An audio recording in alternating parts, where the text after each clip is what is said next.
مصر کے اندر حضرت موسیٰ علیہ السلام نے ایک کبتی کو تھپڑ مار دیا تھا۔ قرآن مجید کے دامن میں یہ واقعہ موجود ہے۔ تو آپ کی جلالت اور آپ کے زور کی تاب نہ لاتے ہوئے وہ وہیں ڈھیر ہو گیا اور اس کی موت واقع ہو گئی۔ تو مصر کے حالات کشیدہ ہو گئے اور حضرت موسیٰ علیہ السلام کو مصر چھوڑنا پڑا۔ تو وہ شہر مدین کی جانب جا رہے تھے کہ راستے کے اندر ایک کنواں تھا، وہاں کچھ لوگ اپنے جانوروں کو پانی پلا رہے تھے۔ تو حضرت موسیٰ نے دیکھا کہ دو پردہ دار خواتین ہیں، وہ اپنے جانوروں کو ایک سمت لیے کھڑی ہیں۔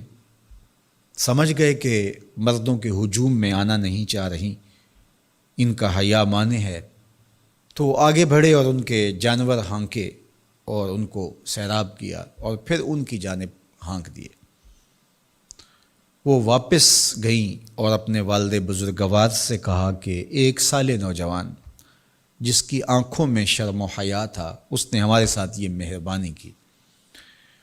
تو ان کے والد گرامی نے کہا کہ جاؤ اس کو بلا کے لاؤ۔ قرآن مجید میں اس کا ذکر کیا گیا، فجاءتہ احداہما تمشی علی استحیاء، ان میں سے ایک خاتون حیا میں سمٹی ہوئی حاضر ہوئی۔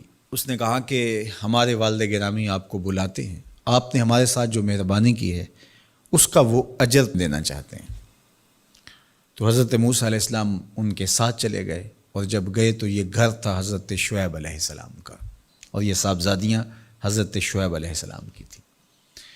تو اس خاتون کا شرم و حیا کے ماحول میں حضرت موسیٰ علیہ السلام کو یہ کہنا اور چل کے اس انداز سے آنا، قرآن نے اس کی حکایت بیان کی ہے۔ تو خدا کو پسند ہے کوئی خاتون حیا کے ماحول میں آئے تو اللہ اس کی آمد کو اور اس کے آنے کو قرآن کا عنوان بنا دیتا ہے، اور قرآن کی حکایت بنا دیتا ہے کہ جو خاتون حیا کے جوہر کی مالکہ ہو وہ اللہ کو کتنی اچھی لگتی ہے۔ اللہ اکبر۔ حضرت نبی اکرم صلی اللہ علیہ وآلہ وسلم کا فرمان حیا کے حوالے سے، الحیاء من الایمان، حیا ایمان سے ہے۔ تو جتنے بھی ایماندار لوگ ہیں وہ پھر حیا کے جوہر سے مزین ہوں گے، مالا مال ہوں گے۔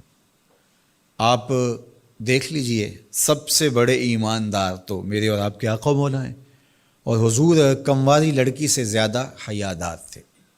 باقی حضور کے اصحاب دیکھ لیجئے، ان کا حیا، اور حضور کی ازواج مطہرات کا حیا دیکھیے۔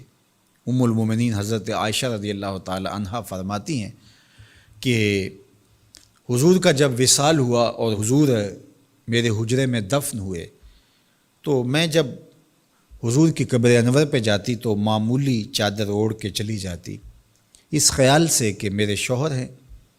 پھر حضرت ابوبکر صدیق رضی اللہ تعالیٰ عنہ کا وصال ہوا تو وہ بھی ساتھ دفن ہو گئے، تو میں پھر بھی اسی حالت میں جاتی اور میں سوچتی کہ ایک میرا شوہر ہے اور دوسرا میرا والد ہے۔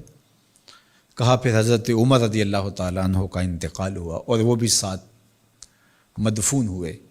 تو حضرت ام المومنین فرماتی ہیں کہ اب جب میں جاتی تو میرا جانے کا انداز مختلف تھا۔ فواللہ ما دخلت الا وانا مشدودۃ علی ثیابی حیاء من عمر۔ کہا اب جب بھی میں جاتی تو خوب اوڑھنی اوڑھ کے اور چادر لے کے جاتی، مجھے عمر سے حیا آتی۔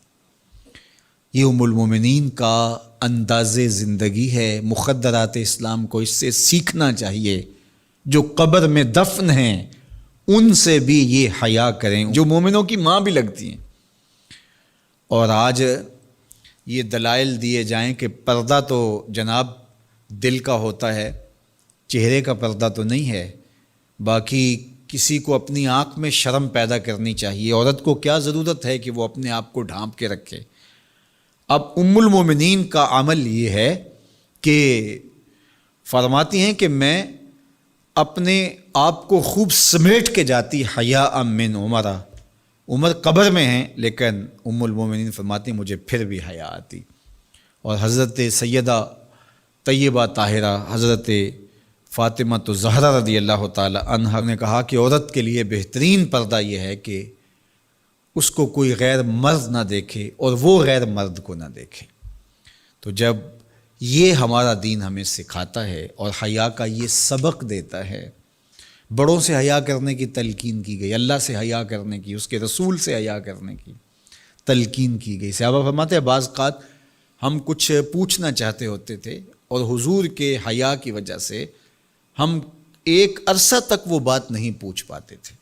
آج دادا کے سامنے بچے جس طرح بات کرتے ہیں اور جس طرح بچوں سے حیا کا جوہر ختم ہو گیا ہے اور اس کو وہ تہذیب نو کا کرشمہ سمجھتے ہیں اور جدید دور کی کرامت سمجھتے ہیں، یہ دور جدید کی کرامت نہیں ہے، یہ جاہلیت ہے۔